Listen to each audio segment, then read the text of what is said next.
Hi guys, magandang araw po sa inyong lahat. Ito naman po ang kaibigan niyo si Jake. Papunta po tayo ngayon this morning sa trabaho. No? Ano bang topic natin for today? Open for learning. Alam nyo guys, no? As long that we live, no, dapat talaga open-minded tayo para matuto ng mga bagay. Halimbawa, no, share ko lang sa inyo. Nung una guys, no, for the last 40 years no, of my life, hindi po ako marunong mag-drive ng sasakyan, manual or automatic. Manual hindi pa ako marunong ngayon, automatic ginagamit ko.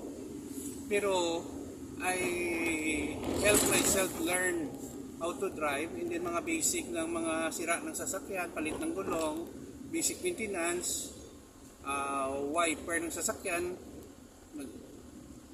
Nag-aral ako kung paano magpalit, at kung coolant, check ng coolant, magdagdag, magbawas, at kung ano-ano pa.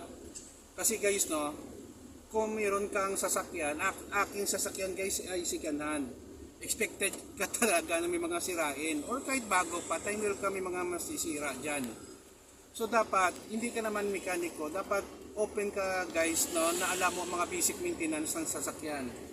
I-check palagi ang gulong, ang hangin, ang coolant, ang tubig, at kung ano-ano pa ng mga maintenance procedures, air filter ng sasakyan, very basic, hindi magawa, no, kahit sino, para hindi ka maaabala at hindi ka magastusan ng todo.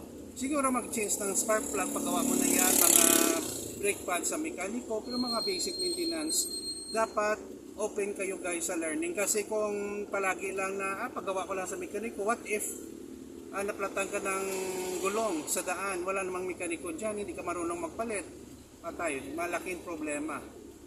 So open for learning, hindi lang sa sasakyan, kundi rin sa buhay natin guys, no? Every day is a learning para sa akin. We make some mistakes, but along the way, we are gain experience. Tandaan nyo yan. Kahapon, halimbawa, bumili ako ng laptop battery, more than 800 pesos. Mali pala ang connection. Siyempre medyo nainis ako, pero may na-learn ako. I-check ang correct value ng serial number na na-forgot to. So i-check. So nag-order lang ako ulit. Well, may nagastos, yes, pero may na-learn ako. Yan ang mahalaga guys. Open tayo sa learning. Yun lang po guys. See you in the next video. Thank you for watching my videos dito sa Facebook and YouTube channel. Maraming salamat po. Ingat po tayo lagi. Ito naman po kaibigan niyo si Paalam guys.